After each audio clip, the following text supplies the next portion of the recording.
आचारसंहितेचो भंग केल्ल्या खातीर भारतीय दंड संहितेच्या कलम 188 प्रमाण मांद्रे एकल्याचेर कारवाय जाल्या अशी माहिती उत्तर गोंय पुलीस अधीक्षक अक्षत कौशल हांणी दिल्या।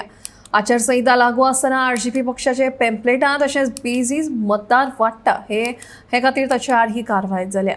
हे शिवाय लोकसभा वेंचणुकेच्या फाटभुंयेर कायदो आनी सुवेवस्थेचो प्रश्न उपरासचो न्ही म्हणून हिस्ट्री शीटरांचेर खासा लक्ष पुलिशेन दवरलां अशी तांणी माहिती दिली। केस रजिस्टर किया है मांद्रे पुलिस स्टेशन के अंदर।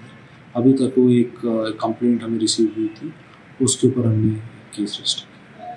देखिए, जो भी नोन क्रिमिनल्स हैं या फिर जो हमें सस्पेक्ट है कि ऐसे लोग कुछ गलत काम कर सकते हैं चुनाव के आसपास के समय में, उन पे हम वैसे तो पूरे साल ही हम उन पे निगरानी रखते हैं, लेकिन इस समय थोड़ी निगरानी उन पे हम और स्ट्रेंथन कर देते हैं। तो उसके अंदर रूटीनली हम उनका चेक करते रहते हैं, उन पे नज़र रखते हैं ताकि वो कोई भी ऐसी गतिविधि ना करें जिससे कि चुनाव का माहौल या फिर चुनावी प्रक्रिया के अंदर किसी भी प्रकार का कुछ गड़बड़ हो सके। ये एग्जैक्ट नंबर तो मैं आपको ऐसे नहीं बता पाऊँगा और वो थोड़ा सीक्रेट भी रखा जाता है ये सब चीज़ें, लेकिन इसके अंदर ये है कि तमाम पुलिस स्टेशंस के अंदर जो भी नॉन क्रिमिनल्स हैं उनके खिलाफ हम कार्रवाई कर रहे हैं। जैसे कि आप जानते हैं कि जब एक बार चुनावी प्रक्रिया शुरू हो जाती है,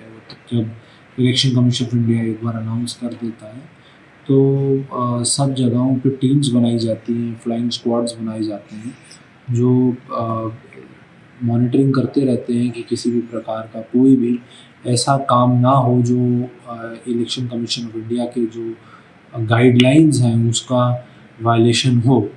और जब भी इस प्रकार का वायलेशन हमारी नॉलेज में लाते हैं तो हम उस पर उचित जो लीगल कार्रवाई है वो करते हैं और उस पर लीगल एक्शन लिया जाता है। लोकसभा के चुनाव होते हैं तो सेंट्रल पैरामिलिट्री फोर्स, स्टेट की रिजर्व फोर्स और लोकल पुलिस तीनों का ही इस्तेमाल किया जाता है ताकि शांतिपूर्वक तरीके से चुनाव करा दिया जाए। तो तीनों ही स्टाफ को मोबिलाइज़ किया जा रहा है और उनको हम इसके लोकसभा चुनाव ताकि बिल्कुल एक पीसफुल एंड फेयर मैनर में हो करने का हमारा प्रयास रहेगा।